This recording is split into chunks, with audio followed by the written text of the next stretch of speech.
Kita ke informasi lainnya, saudara, merebaknya penyakit mulut dan kuku atau PMK yang menyerang hewan ternak di tanah air membuat resah peternak di Aceh Besar.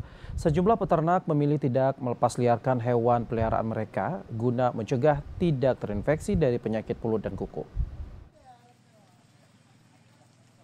Tak hanya merubah pola pemeliharaan dari tradisional ke intensif, peternak di Kabupaten Aceh Besar juga rutin memvaksinasi hewan ternak peliharaan mereka.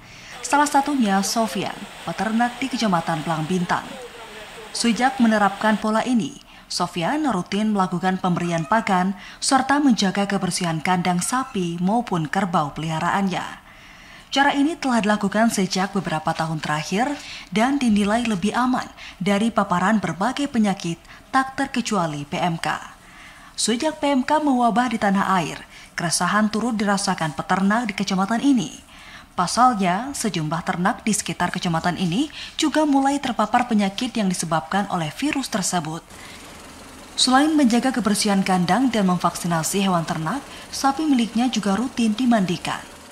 Berapa banyak Pak yang Bapak tahu? 4 ekor. 4 ekor. Ya. Makanya sekarang takut juga kena. Bau dia tetap.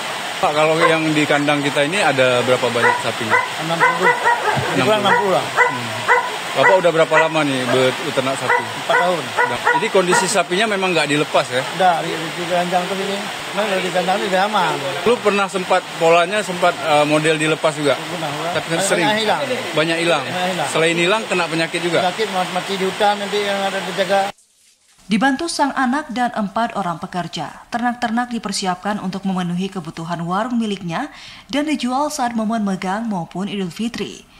PMK yang pernah menyerang ternak warga beberapa tahun silam dinilai sangat merugikan peternak akibat anjloknya harga.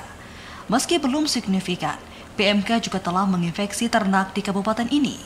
Peternak diharap turut berpartisipasi dalam mencegah penyebaran PMK dengan mengandangkan serta melakukan vaksinasi kepada ternak mereka. Dari Aceh Besar, Arman Konadi, TVRI melaporkan.